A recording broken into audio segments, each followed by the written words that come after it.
நாளைக்கான வீடியோ தாங்க வந்திருக்கு. வீடியோ வந்து சூப்பராக இருந்துச்சு அப்படின்னு தான் சொல்லலாம். ஆதி இருக்காங்கல்ல, ஆதி வந்து துரையை வந்து பாரதிக்காகவும் தமிழுக்காகவும் அடி பலார்னு கன்னத்தில் அரைஞ்சு எடுத்துட்டாங்க அப்படின்னு தாங்க சொல்லணும். இன்னொரு பக்கம் பார்த்தா நம்ம ஸ்வேதா போட்ட பிளானை வந்து நம்ம பாரதி வந்து முறியடிச்சிருக்காங்க அப்படின்னு தாங்க சொல்லலாம். அதெல்லாம் பார்க்குறக்கும் சேனலை மட்டும் மறக்காமல் லைக் அண்ட் சப்ஸ்கிரைப் மட்டும் பண்ணிடுங்க.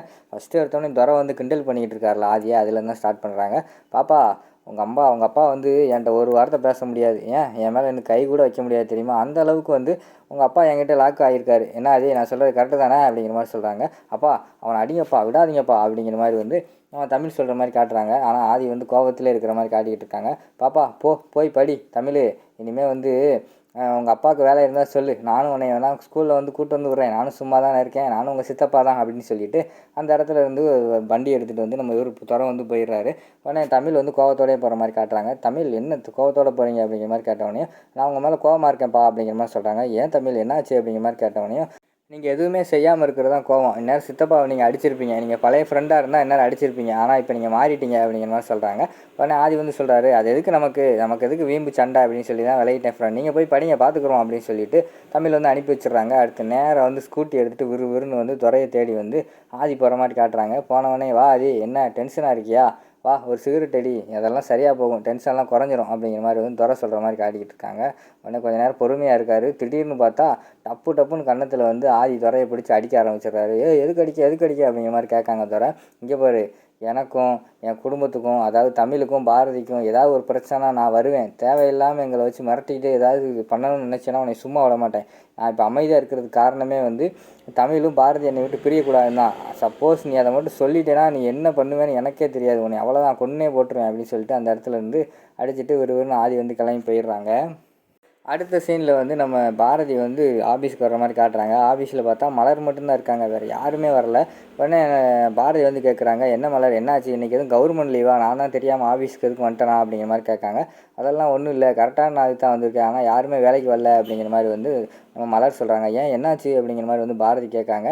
அதான் எம்டி இருக்காங்கல்ல நம்ம ஸ்வேதா அவங்க அப்படிங்கிற மாதிரி சொன்னோன்னே, அவெல்லாம் இப்போ எம்டி கிடையாது, எம்டி நான் தான் அப்படிங்கிற மாதிரி பாரதி சொல்கிறாங்க. இல்லை அது நமக்கு தெரியும், ஆனால் நேற்று வரைக்கும் அவங்க தானே எம்டியாக இருந்தாங்க, அவங்க சொன்னாலும் எல்லாருமே கேட்பாங்க, அவங்க எல்லாருக்குமே மெயில் பண்ணிட்டாங்க, உங்களுக்கு சம்பளத்தோடு வந்து நான் 10 நாள் வந்து உங்களுக்கு லீவ் கொடுக்குறேன், அது வரைக்கும் நீங்கள் யாருமே கம்பெனிக்கு வரக்கூடாது அப்படிங்கிற மாதிரி சொல்கிறாங்க. அப்படிங்கிற மாதிரி வந்து மலர் சொல்கிறாங்க. சரி ஃபோன் போடு, அவங்கள்ட்ட நம்ம பேசுவோம் அப்படிங்கிற மாதிரி வந்து பாரதி சொல்கிறாங்க.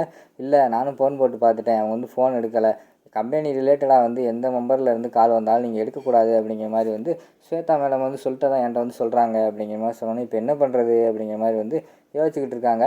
அந்த நேரத்தில் விறுவிறுன்னு இவங்க வேறு வராங்க, அதாவது யார் ஸ்வேதா வராங்க. ஸ்வேதா வந்தவொடனே, என்ன பாரதி என்னாச்சு தனியாக இருக்க அப்படிங்கிற மாதிரி வந்து நம்ம ஸ்வேதா வந்து கேட்குறாங்க. என்ன பண்ணுறதையும் பண்ணிவிட்டு தெரியாத மாதிரி கேட்குறியோ அப்படிங்கிற மாதிரி வந்து நம்ம பாரதி சொல்கிறாங்க. ஆமாம் நான் தான் பண்ணேன், இப்போ என்ன மொதல் நாள் வந்துட்டு எல்லாத்தையும் ஆட்டி படைக்க நினச்சா இங்கே இருக்கிற நாள் நாங்கள்லாம் விட்டுருவோம் நினைக்கிறியா அப்படிங்கிற மாதிரி வந்து ஸ்வேதா சொல்கிறாங்க.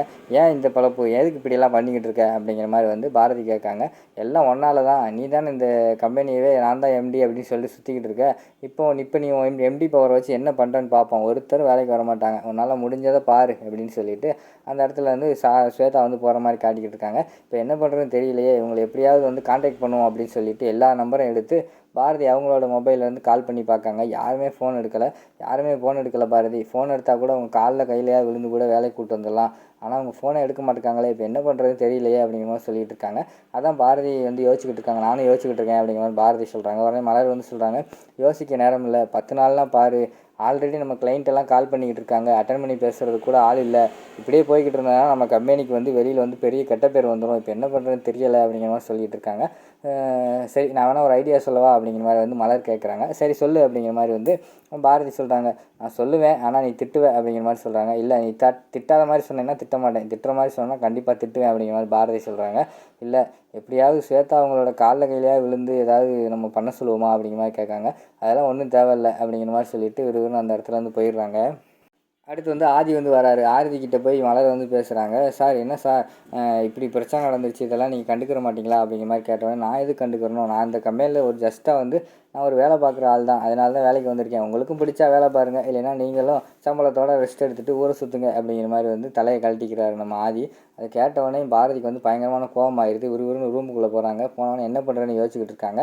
உடனே மலரை கூப்பிட்டு ஒரு ஐடியா சொல்கிறாங்க. இந்த ஐடியாவை பண்ணுங்க அப்படிங்கிற மாதிரி சொன்னாங்க. இது ஓகே வருமா அப்படிங்கிற மாதிரி கேட்டவொடனே, அதெல்லாம் ஓகே வரும், நீ பண்ணு அப்படிங்கிற மாதிரி சொல்லிடுறாங்க.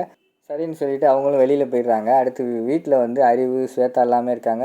"ஸ்வேதா இப்படி ஒரு செக் வைப்பேன் நான் எதிர்பார்க்கவே இல்லைம்மா, சூப்பர்மா" அப்படிங்கிற மாதிரி பாராட்டிக்கிட்டு இருக்காங்க. அந்த நேரத்தில் வந்து அறிவுக்கு வந்து ஒரு ஃபோன் வருது. அந்த ஃபோனில் வந்து, "டேய் என்னடா உன் கம்பெனியில் வந்து ஆள் எடுக்கிறாங்களாம்ல, நீ என்கிட்ட சொல்லவே இல்லை, சொல்லியிருந்தா என் பையன் கூட டிகிரி முடிச்சு சும்மா தான் இருக்கான், அவன் அனுப்பி வச்சிருப்போம்ல" அப்படின்னு ஒருத்தர் வந்து அறிவு கால் பண்ணுறாங்க. "எங்கள் கம்பெனிலையா?" அப்படிங்கிற மாதிரி கேட்குறேன். "ஆமாடா, வாட்ஸ்அப்லாம் வந்திருக்கு, இரு உனக்கு அனுப்பி வைக்கேன்னு" சொல்லிட்டு அவர் வாட்ஸ்அப்பில் அனுப்பி வைக்காரு. பார்த்தா சாரதா குரூப் ஆஃப் கம்பெனியில் வந்து 50 வேகன்சி இருக்குது, உடனடி வேலை அப்படின்னு சொல்கிறாங்க. அதை வந்து டக்குன்னு அறிவு வந்து ஸ்வேதா கிட்ட காட்டுறாங்க. "என்னம்மா இப்படி பண்ணிட்டா?" அப்படிங்கிற மாதிரி சொன்னோன்னே, "நீங்கள் ஒன்றும் கவலைப்படாதீங்க, இன்டர்வியூக்கு யாரும் வரமாட்டாங்க, அந்த வழியெல்லாம் நான் ரவுடிகளை வச்சு பிளாக் பண்ணிடுறேன்" அப்படிங்கிற மாதிரி வந்து நம்ம ஸ்வேதா சொல்லிவிட்டு கம்பெனிக்கு போகிற மாதிரி காட்டுறாங்க. அங்கே பார்த்தா வெளியில் வந்து மலரும் பாரதியும் நின்றுட்டு இருக்காங்க. "என்ன பாரதி யாருமே வரலையா?" அப்படிங்கிற மாதிரி சொல்லிகிட்டு இருக்காங்க. "அதெல்லாம் வந்துட்டாங்க, நீ போய் முதல்ல ஃபஸ்ட்டு உள்ளே போய் பாரு என்ன நடக்குது" அப்படின்னு சொல்லிட்டு பாரதி வந்து மாசா சொல்கிறாங்க. சரின்னு சொல்லிட்டு ஸ்வேதா உள்ளே என்ன நடக்குது அப்படின்னு சொல்லிட்டு உள்ளே போய் பார்க்காங்க. எல்லாமே வேலைக்கு வந்து பக்காவாக வேலையெல்லாம் நடந்துக்கிட்டு இருக்கு.